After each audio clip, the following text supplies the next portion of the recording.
you know. So really, the first and the last time I've ever been in the church before 18 years old was at the moment of my baptism.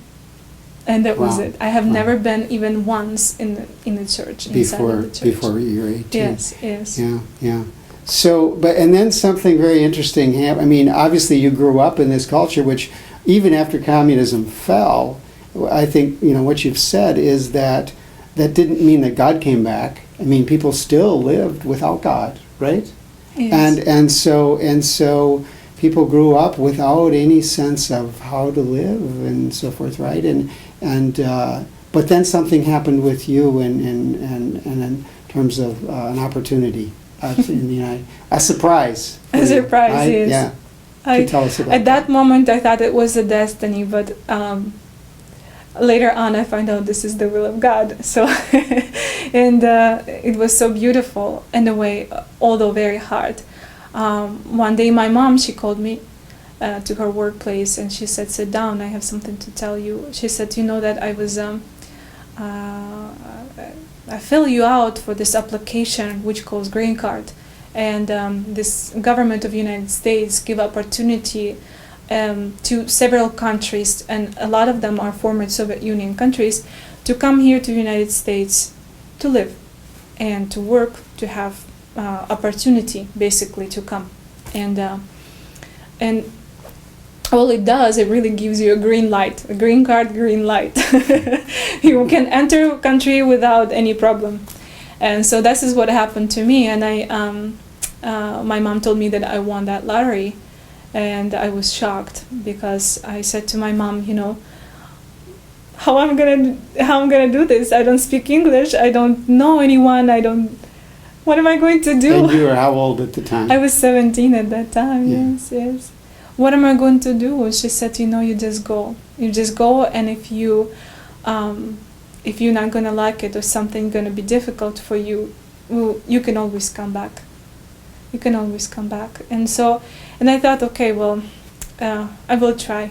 So when I turned 18 years old, I moved to United States and arrived to Chicago, and to Chicago, and was going on my way to Medford, which I thought was a big city. Medford, Wisconsin. Yes.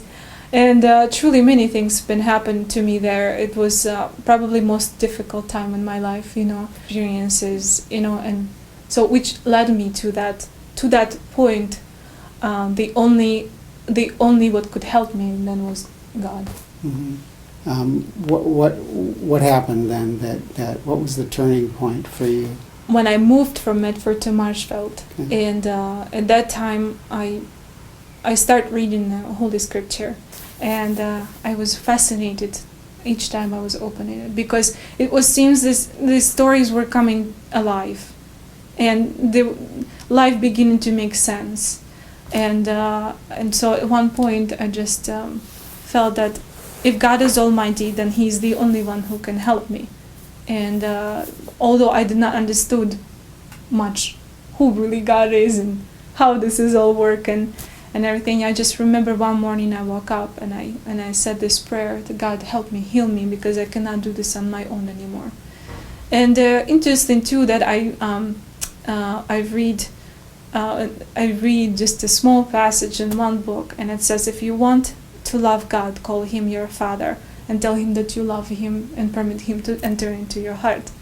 And so only prayer I knew was Our Father, and then the second was, Father, come into my heart, and which made a very absolutely tremendous significance in my life later, and so I was fascinated by Catholicism in generally.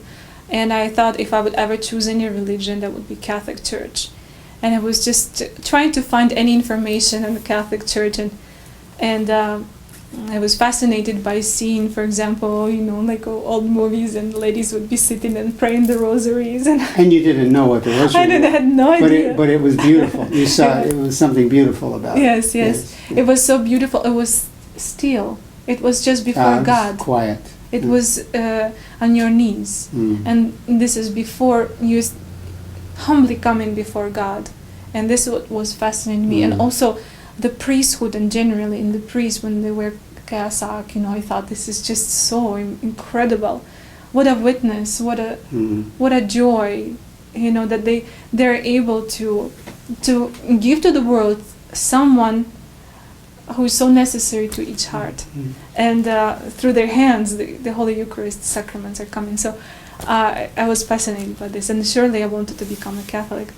And in fact, every day, which I would go to work, I would pass by church in Marshfield, Saint John the Baptist Church, and I so many times wanted to walk in, and there just had no courage. Only when I moved down to Chippewa Falls. Yes, the first time I entered was a Sacred Heart church up in Eau Claire. That was the first, and that was just from this moment I knew that I don't know anything, but I know this is this is truth right there. This is on the altar right there. So you were on fire with this new faith, right? That was it was fire. It was really gentle, but very penetrating. Okay, gentle fire. But that fire, which is begin to burn, was really motivated me. I knew that I wanted to do something for God, but what? I want to dedicate my life for Him, but how? I did not know how. And so the only way I knew is to dedicate your life at that moment, just to give yourself for mission, to become a missionary. And so I thought the greatest mission I could do right now, it is to join Peace Corps organization and go to Africa, Ethiopia, to serve there the poor. And it just like at that moment when it was all developing and I was filling out application, and I understood, just vividly realized that how can I go to Africa if I have my people back in Ukraine? How can I help these people and these people without thinking of my people over there in Ukraine, who is hungry and thirsty for faith? And to share this, I wanted to share it. I did not know how. It was just like the moment of a first a conversion, you would say, a first conversion, when you just ready to do anything. And so it was at this very moment, God helped me to understand that simply it is the mission has to happen in Ukraine, and there has to be something more so by hands than by words.